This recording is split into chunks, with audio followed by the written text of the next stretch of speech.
Alright guys, स्वागत है आपका इस वीडियो में। तो फाइनली यहाँ पे फेलियर फ्रेम का 7th एपिसोड आ चुका है, जो कि भाई मेरे ख्याल से पिछले हफ्ते आना था, लेकिन भाई कोई अपडेट ही नहीं था। मैं सारे के सारे वेबसाइट्स को चेक करता रहा, बट मेरे को कोई अपडेट नहीं मिला 7th एपिसोड का। और फाइनली 2 हफ्ते बाद यहाँ पे अब 7th एपिसोड आ चुका है।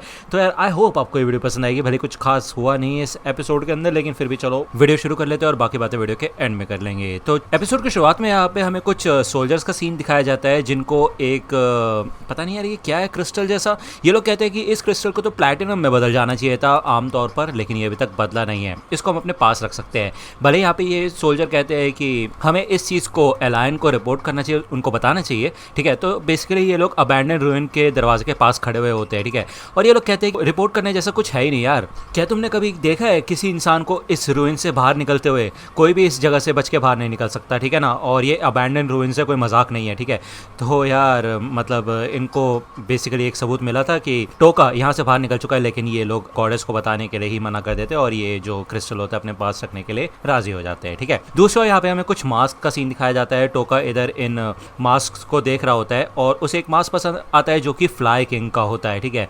यह आदमी टोका को बताता है कि फ्लाई किंग डेमोनिक रेस का किंग हुआ करता था और उसने एक डीमन के आइलैंड्स को फोर्टिफाई किया था, यानी कि उनको मजबूत बनाया था, ठीक है। और जो भी वहाँ पे घुसपैठ करते थे उन सब के खिलाफ वो लड़ा, ठीक है। लेकिन थोड़े समय बाद उसको सजा दी गई, उसको भेज दिया गया यहाँ से, क्योंकि कहा जाता था कि वो ही सारी बुराइयों का केंद्र है, ठीक है। मतलब वो जुड़ा हुआ है बुराइयों से, तो इसी वजह से उसके खिलाफ हो गए सब लोग, ठीक है ना। तो जो उसकी पूरी सेना थी वो धीरे धीरे करके खत्म हो गई, क्योंकि शायद वो भी खत्म हो गया था। दूसरी ओर यहाँ पे हमें सेरेस का सीन दिखाया जाता है और वो यहाँ पे भाई आराम से लेटी हुई होती है और टोका के बारे में सोच रही होती है और भाई हल्का हल्का शर्मा भी रही होती है वो, ठीक है। वो बेसिकली मन में यही सोचती है कि यार वो जो जर्नी है टोका की उसके बीच में आएगी, लेकिन फिर भी वो अपनी पूरी कोशिश करेगी कि वो किसी ना किसी तरह मदद कर सके टोका की, ठीक है, उसकी स्वॉर्ड बन सके वो।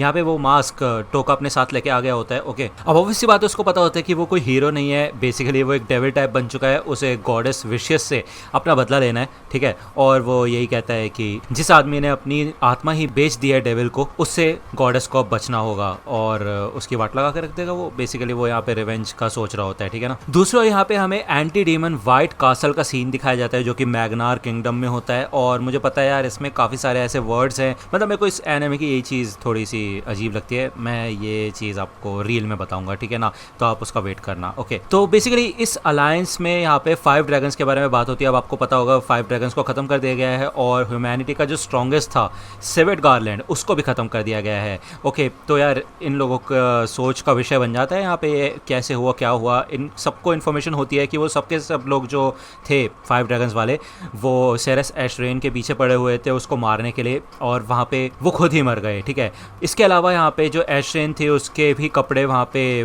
पड़े हुए थे और खून वगैरह पड़ा हुआ था, जिससे पता चलता है कि वो भी बुरी तरह से जख्मी हो गई थी। एंड में ये लोग ये कंक्लूजन निकालते हैं कि ऐसा लगता है कि दोनों ने ही एक दूसरे को मार दिया है, ओके। दूसरी ओर जो हॉली किंग ऑर्टोरा है वो भी पिछली रात मर गए हैं और मरने से पहले वो थोड़े पागल हो गए थे। मेरे ख्याल से वही किंग जो कि एशरेन के पीछे पागल था मेरे को ऐसा लगता है वो, ठीक है। अब ये लोग यही सोचते हैं कि 5 ड्रैगन्स बहुत ज़्यादा ताकतवर थे, वो आखिरी उम्मीद थे डीमन से लड़ने के लिए, लेकिन अब ऐसा लगता है कि जो अदर वर्ल्ड वाले हीरो है ना, उन्हीं के ऊपर हम भरोसा रख सकते हैं, उन्हीं से हमारी सारी उम्मीदें जुड़ी हुई हैं, ठीक है। अब इनको पता है कि यार जो सबसे स्ट्रॉन्गेस्ट है वो एलायन है। अब एलायन के ऊपर ही सारी रिस्पॉन्सिबिलिटी आती है सारे के सारे डीमन से लड़ने के लिए, ठीक है। लेकिन यहाँ पे एक राजा होता है जो पूछता है कि क्या लगता है, ऐसा पॉसिबिलिटी हो सकती है कि सेरेस ने ही 5 ड्रैगन नाइट्स को मार दिया हो? क्या सोचते हो तुम इस बारे में? तभी यहाँ पे एक सिपाही आता है जो कि उसको कुछ इन्फॉर्मेशन देता है। तो हमें बताया जाता है कि एक ग्रुप है जो कि कह रहा है कि उन्होंने ही ब्लैक ड्रैगन नाइट्स को खत्म किया है। वो ग्रुप उर्जा से है और वो अपने आप को आशिंटो बोलते हैं, जादूगरों का ग्रुप, ठीक है। अब ये काली ताकतों की पूजा करते हैं, ठीक है। अब इनके बारे में थोड़ा बहुत हमें आगे बताया जाएगा। दूसरी ओर हमें यहाँ पे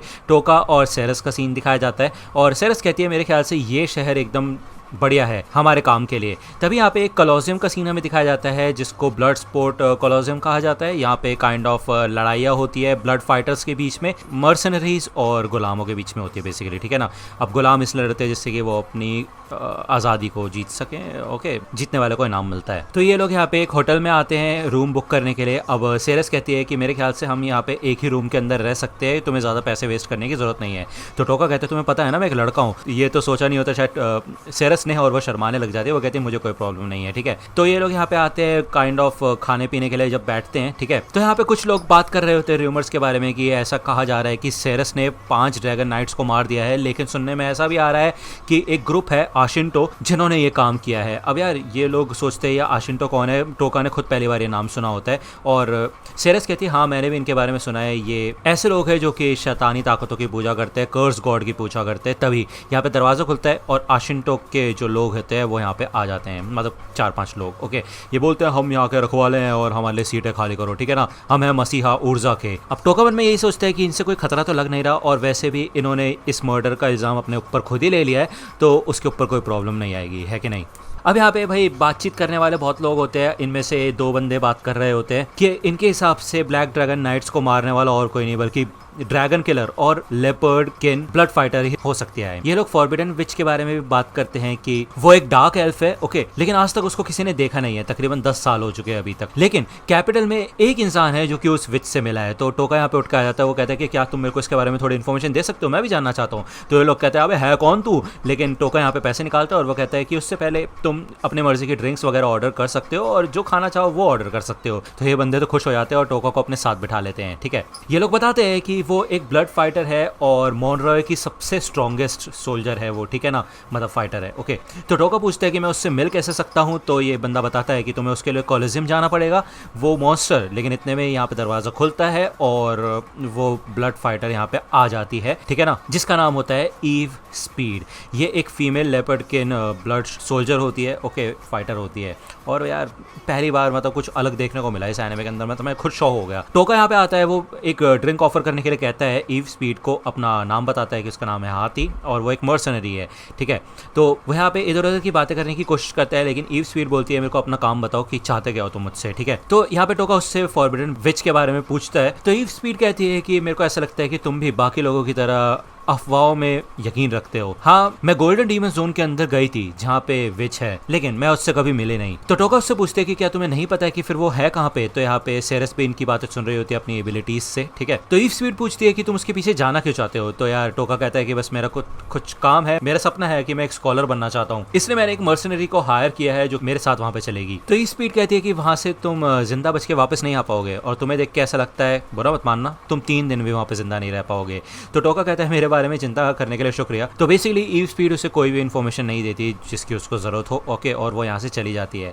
अब यहाँ पे सेरस जब टोका से बात करती है तो वो उसे बताती है कि वो जरूर झूठ बोल रही है, उसको जरूर फॉरबिडन विच के बारे में पता है। अब ये दोनों ही यहाँ पे होटल में वापस आ जाते हैं और टोका पिगी मारू के लिए कुछ लेके नहीं आया होता, वो भूल चुका होता है। तो वो अपने बैग में से वही वाली पोटली टाइप निकालता है, क्या बोलूँ मैं इसको, छोटा सा बैग, ओके। इसे देख के सेरस शॉक हो जाती है। इसके अंदर कुछ खाने की चीज होती है, वो पिगी मारू को दे देता है और यहाँ पे एक बेक्ड हार्ड ब्रेड भी होती है जिसके अंदर चीज होती है, ठीक है। अब यार ये दूसरी दुनिया की है और मतलब टोका वाली दुनिया की है, तो इसे खा के सेरस काफ़ी ज़्यादा इंप्रेस हो जाती है और उसे काफ़ी ज़्यादा टेस्टी लगता है ये ब्रेड, ओके। यहाँ तक कि उसकी पैकेजिंग भी सेरस को काफ़ी ज़्यादा खूबसूरत लग रही होती है। और यहाँ पे टोका सेरस को देखता है और वो यही कहता है कि मेरे ख्याल से तुम्हें ये इसलिए खूबसूरत लग रही है क्योंकि ये दूसरी दुनिया से है। अब यहाँ पे वो सेरस के साथ साथ अपनी खुद की भी बात कर रहा होता है, यानी कि उसको सेरस भी खूबसूरत लग रही है क्योंकि वो दूसरी दुनिया की है शायद, ठीक है ना।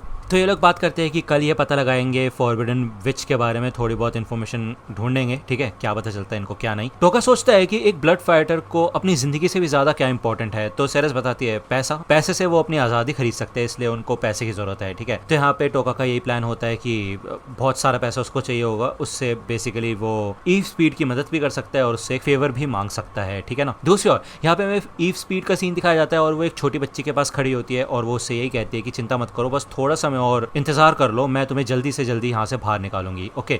अब दूसरी ओर यहाँ पे हमें सेरस का सीन दिखाया जाता है जो कि अपने आर्मर में प्रैक्टिस कर रही होती है, ठीक है ना। इसे देख के यहाँ पे टोका तो शॉक ही हो जाता है, वो कहता है भाई मेरे को तो मैजिक गर्ल ट्रांसफॉर्मेशन की याद आ गई इसको देख के, ये सच में काफी कमाल की है, इसकी स्वॉर्ड्समैनशिप काफी ज्यादा कमाल की है, इसलिए शायद सिविट गार्लैंड इससे लड़ना चाहता था। तो यहाँ पे वो सेरस से कहता है कि क्या तुम मुझे भी सिखाओगे एक क्लोज कॉम्बैट स्किल जिससे मैं अपनी जान बचा सकूं। तो यहाँ पे सेरस उसको सिखाने की कोशिश करती है, लेकिन वो उसके कुछ ज़्यादा क्लोज आ जाती है तो उसको अजीब सा फील होने लग जाता है, ठीक है ना। वो पूछती है कि क्या तुम्हें कोई प्रॉब्लम तो नहीं है ना कि मैं तुम्हें ऐसे सिखाऊं। तो ये दोनों प्रैक्टिस करते हैं। इसके बाद यहाँ पे सेरस टोका के कपड़े धो रही होती है तो उनको सूंघने लग जाती है, उसको अजीब सा फील होता है। वो कहती है कि यार मैं ऐसा क्यों कर रही हूँ, ये तो काफ़ी घटिया चीज़ है, ठीक है। तभी पीछे से टोका आ जाता है, वो कहता है मैं अपने कपड़े ढूंढ रहा था, मेरे को लगा तुम्हारे पास पूछ लूँ, लेकिन तुम तो उन्हें धो रही हो, तुम्हें कोई प्रॉब्लम तो नहीं है ना ऐसा करने में। तो सेरेस कहती है चिंता करने वाली कोई बात नहीं है, मैं वैसे भी कपड़े धोती हूँ और मुझे धोना पसंद है कपड़े। ओके, यहाँ पे हमें रूम का सीन दिखाया जाता है जहाँ पे सेरेस सो चुकी होती है और टोका इस किताब को पढ़ रहा होता है। वो यहाँ पे सेरेस को देख के ये सोचता है कि ये दिल की कितनी ज्यादा अच्छी है और वो तभी उठता है और अपने मास्क को देखने लग जाता है और वो ये सोचता है कि जरूर सेरेस ने अपने अंदर काफी सारे इमोशंस को छुपा रखा है मेरी मदद करने के लिए सिर्फ और सिर्फ। यहाँ पे सेरेस की नींद खुल जाती है और वो सोचती है कि अभी तक टोका सोया नहीं, तो वो यहाँ पे अपने बैग में से कुछ हर्ब्स निकालती है और वो कहती है इनसे तुम्हें सोने में मदद मिलेगी। भले ये एक ही कलर के हैं लेकिन इनका काम अलग अलग है, कुछ कुछ तुम्हें एनर्जी दे देते हैं, कुछ तुम्हें एक्साइटेड कर देते हैं और कुछ रोमांटिक भी। ठीक है, तो यहाँ पे बेसिकली ये दोनों ही एक सूप बनाते हैं। यहाँ पे टोका के पास एक क्यूब टाइप होता है जो कि ये गर्म पानी में जब डालते हैं तो वो एक सूप बन जाता है। ओके, टोका उसे कहता है कि तुम वो हर्ब मिलाने से पहले इसका टेस्ट कर सकती हो, तुम्हें शायद अच्छा लगेगा। तो सेरेस को ये पसंद आता है, जिसके बाद ये हर्ब्स मिलाते हैं लेकिन गलती से सेरेस ज़्यादा डाल देती है इस हर्ब को। ओके ना, अब ज़्यादा वाला यहाँ पे सेरेस ही पीती है और ये दोनों ही पीते हैं। थोड़ी देर बाद सेरेस को यहाँ पे रियलाइज़ होता है कि उसने गलत हर्ब मिला दिया है जिससे कि इनके अंदर थोड़ा रोमांस करने का मन करेगा, लेकिन टोका का अपने ऊपर काफ़ी अच्छा खासा कंट्रोल होता है। ठीक है ना, वो यही कहता है कि अभी सिर्फ और सिर्फ मेरे लिए एक ही चीज़ इंपॉर्टेंट है, वो है बदला लेना, उसके बाद बाकी सारी चीज़ें आएंगी। जब तक मैं बदला नहीं ले लेता तब तक मेरे लिए कुछ भी और सोचना मुश्किल है। ठीक है ना, टोका यही कहता है कि मुझे ऐसा लगता है कि मेरे ऊपर किसी तरीके का श्राप आ चुका है कि मैं कोई और भी चीज़ इंजॉय नहीं कर सकता, सिर्फ और सिर्फ बदले के बारे में सोचता रहता हूँ। तो सेरेस यहाँ पे आती है, अपने घुटनों पर बैठती है और वो यही कहती है कि चिंता मत कीजिए, मैं हमेशा आपके साथ रहूंगी और कोशिश करूंगी कि आपके ऊपर से ये कर्स जल्दी से जल्दी हट जाए। ठीक है ना, माय मास्टर। दूसरे दिन यहाँ पे हमें कॉलोसियम का सीन दिखाया जाता है। यहाँ पे कुछ पोस्टर्स देख रहा होता है टोका और वापस आ जाती है सेरेस। उसको कुछ इन्फॉर्मेशन मिली होती है ईव स्पीड के बारे में। ठीक है, वो बताती है कि पहले ईव स्पीड एक स्लेव हुआ करती थी और उसके बाद उसको एरेना में बेच दिया गया स्लेव मार्केट के द्वारा। ठीक है, अब वो पहली लेपर्ड किन थी इसलिए उसको देख के लोग काफी ज्यादा एक्साइटेड हो गए थे और वो अपनी पहली लड़ाई ही जीत गई थी और 3 साल से वो एक बार भी हारी नहीं है। और ऐसा कहा जा रहा है कि कल उसका फाइनल मैच है, लेकिन एक चीज को लेके वो थोड़ी परेशान है कि 2 साल पहले ही उसको इतने पैसे मिल गए थे कि वो अपने आप को आजाद कर सकती है। तो टोका पूछते फिर ऐसा क्यों, वो अभी तक यहाँ पे क्यों है। तो एक कागज का टुकड़ा देती है सेरेस टोका को तो और बताती है कि एक बच्चे को वो बचाना चाहती है, उसको भी आजाद करना चाहती है। ठीक है, इसलिए उसके लिए भी वो पैसे इकट्ठा कर रही है। लेकिन दिक्कत वाली बात यह है कि जो ज्यादातर ताकतवर ब्लड फाइटर्स हैं इतिहास में ऐसा हो चुका है कि वो अपने फाइनल मैचेस के दौरान मर चुके हैं। तो टोका सोचता है, ऐसा लगता है कि फाइनल मैच में उनका सामना सच में काफी खतरनाक ओपोनेंट से होता होगा, लेकिन सेरेस कहते हैं नहीं, बात इतनी सीधी नहीं है। ऐसा लगता है कि जो आदमी ब्लड कॉलोसियम को चलाता है वो कुछ इस तरह से चीजें करता है जिससे कि जो ब्लड फाइटर्स है उनके डिसएडवांटेज में चीजें हो। ठीक है, मतलब उनके खिलाफ चली जाएं चीजें। ओके, तो ये चीज सुन के टोका थोड़ा एक्साइटेड हो जाता है और वो कहता है कि अब मिली मुझे काम की चीज। ठीक है, और ये एपिसोड यहीं पे खत्म होता है। अब नेक्स्ट एपिसोड आएगा यार अगले हफ्ते, मुझे नहीं पता। देखो लास्ट हफ्ते तो ब्रेक ले लिया था इन लोगों ने, अब मुझे नहीं पता यार, इसकी कोई न्यूज़ तो है नहीं कि यार कब ब्रेक ले रहे हैं कब नहीं, लेकिन अगर मेरे को पता चलता है तो मैं आपको जरूर बताऊंगा कि हाँ भाई ब्रेक ले लिया है। ओके, अगर आपको ये वीडियो पसंद आए तो लाइक करना और आपको बता दो कि सेकंड चैनल पे मैं ब्लीच कंटिन्यू करने की कोशिश कर रहा हूँ, तो वो भी आप जाके सब्सक्राइब कर सकते हो। कम्युनिटी टैब में आपको वीडियो की लिंक मिल जाएगी, वहाँ से जाके वीडियो पे जाके सब्सक्राइब कर लेना। ठीक है, तो ठीक है भाई, मिलता हूँ आपसे अगली वीडियो में, तब तक के लिए गुड बाय।